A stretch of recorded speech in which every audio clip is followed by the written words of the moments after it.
The most glorious thing about this situation is that I didn't even know what I was getting into. I told you that I had picked this up because of word of mouth, and that is largely accurate, but because of my history, I tried not to listen to too much feedback about it. So I had heard some murmurs about poor writing, indecent characterization, and of course the rumors of it being fanfiction of Twilight. So I thought it was just going to be another teen sensation. Another Twilight, basically, an innocent teen love story. Harmless fun at best, wasted time at worst. Boy, was I wrong! Even though you shouldn't judge a book by its cover, the cover art is often what will compel me to pick up a novel. I think even had I not heard of 50 Shades before seeing it, I would have been curious enough to take a look. The silver tie and lettering against the black background is gorgeous to me, and in that respect the marketing did well, but at the same time it's misleading. This book is a Harlequin romance, and Harlequin romances look like this.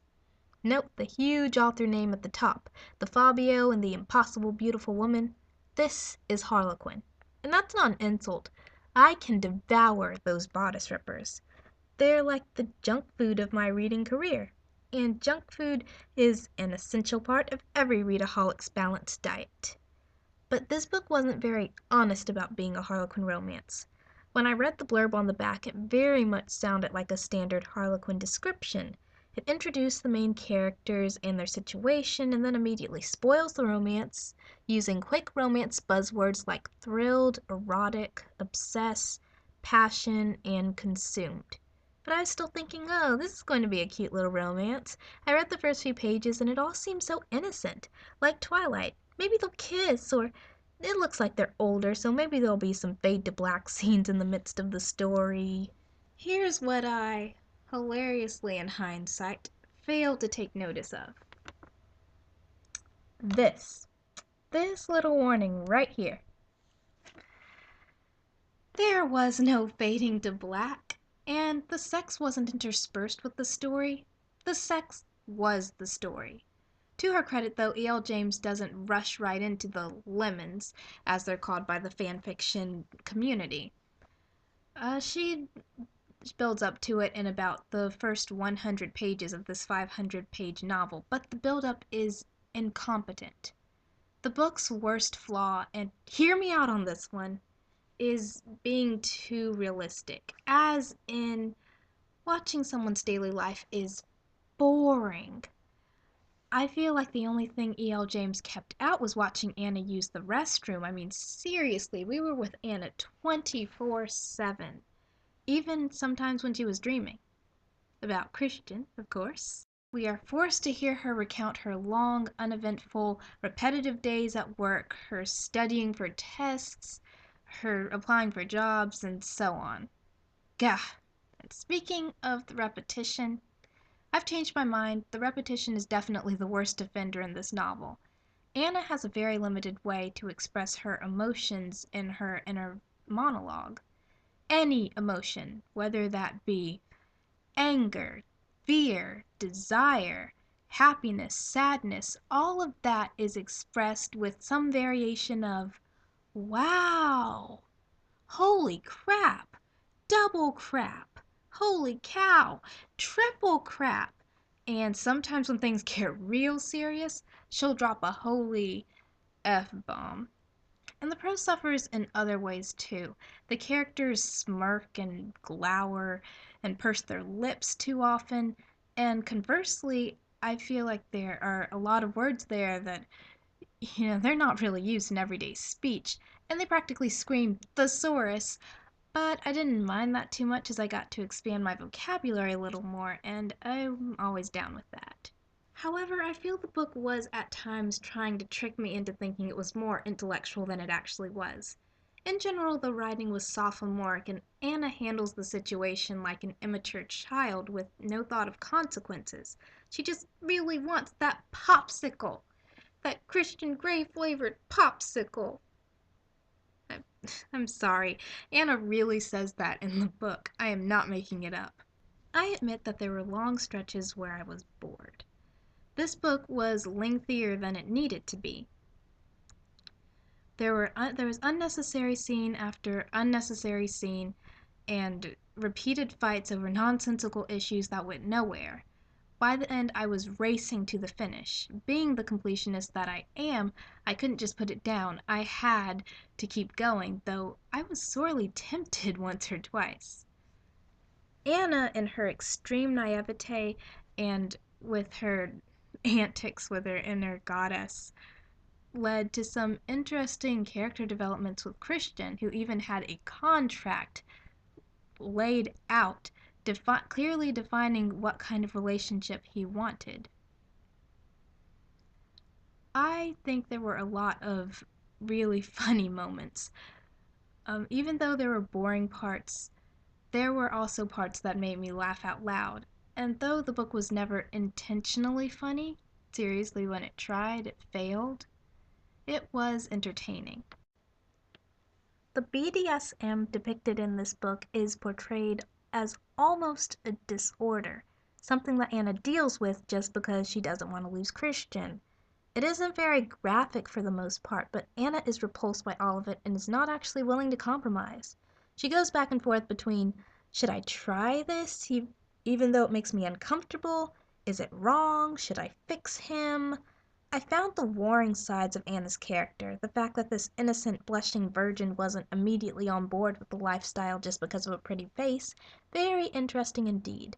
Anna shows signs of assertiveness and individuality at brief points in the book, but reverts back to spinelessness when she thinks about losing him. Christian is just crazy. As he says, he is 50 shades of effed up. He is a static character but consistent, whereas Anna shows glimpses of development here and there but is ultimately a very inconsistent character. I was impressed with the unique way E.L. James chose to end the book, however. Spoiler alert! Anna asks Christian to spank her as hard as he can so she can witness how much it hurts. He complies, and the pain is so severe that Anna curses him out, up and leaves him. Of course, she ends up sobbing about it, feeling desolate and empty inside, but hey, rarely in a romance novel do you see it just not working out. I feel it was a rather mature flash of brilliance in a sea of amateur writing that James wasn't afraid to show that some people are incompatible and some fetishes just can't be reconciled with a significant other who doesn't share them. Anna realizes this imbalance, her always submitting to him, is unhealthy, and even though it hurts, she cuts off the relationship. And as I said, I am only covering 50 Shades of Grey as a standalone novel. Like the completionist I am, I have read the other two novels in the trilogy and I know what happens, but judging this book alone, I'd say that the ending is admirable and nearly makes up for all the flaws. Though this book carries definite whiffs of Twilight, E.L. James has sufficiently made this story and these characters her own. I feel like this book came from an honest place, a fan professing her love of the Twilight series while at the same time unleashing her own creativity with the crutch of the Twilight novels first.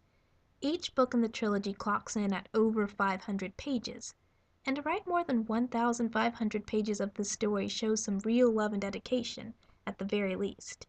I may not be the biggest fan of these novels, but the sex didn't shock or scandalize me as I'm used to reading Harlequin romances. Really, they mostly just bored me. A lot of intentional hilarity ensued, which ensured that I enjoyed myself for a good portion of reading 50 Shades of Grey, and I think the premise of these two characters was interesting, and the story had potential to be more than it ultimately was. I've heard that Ian Somerhalder, who you might know as Boone from Lost or Damon Salvatore from The Vampire Diaries, is interested in Christian Grey, which, yay! I've also heard that Robert Pattinson and Kristen Stewart might also play the leading roles, and I'm considerably less enthused about that choice, but regardless, I'm going to see the movie. Why? Well, curiosity mostly. I want to see what they do with this, especially if it's as I'm hoping, not exactly a faithful adaptation. The book is honestly 80% sex, and I doubt they're going to shoot a porno movie, so they'll have to inject some plot in there. There'll most likely be a sex montage to compensate. I'd place money on that, so remember folks, you heard it here first. And yes, I'd pay money to see them hilariously put together a sex montage to try to disguise how much of the book is just sex. Because I'm totally mature that way. Would I recommend the book? Not really, actually. It isn't particularly well written, nor does it teach any lessons about bad writing that isn't immediately obvious. Don't repeat the exact same conversation between characters over and over. Create a strong supporting cast if you're going to have one, don't just ignore them, and have a plot are three lessons I can think of, and I knew all of that before reading. Curiosity isn't a strong enough motivation to pick this up, and if you're a completionist like me, the trilogy will eat up hours of your life that you could be doing something, anything else. I somewhat enjoyed this book because of the ending, but it takes 500 grueling pages to get there.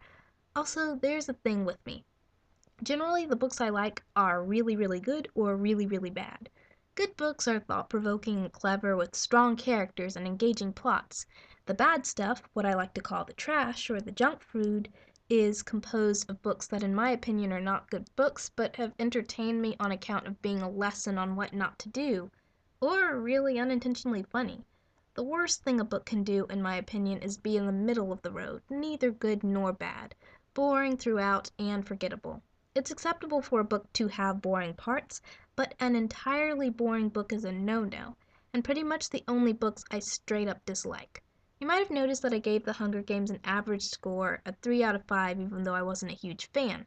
Personally, I thought it was sort of boring and forgettable, and thus I didn't like it very much, but critically I accepted that it was well written and deserved at least a 3.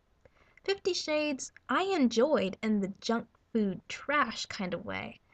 I had a good time laughing at the implausibility of some of the dialogue and the inane inner monologue, and if you have a similar sense of humor, you might enjoy the book, but with a critical mind, it is severely flawed and just not very good. Although I derived some pleasure out of reading it, I can only leave the book with 1 star out of 5. Ye gods! Hopefully I find something a little more interesting next time around to review, right? But what could be more interesting than a book that is 80% sex? I admit that's going to be a hard act to follow.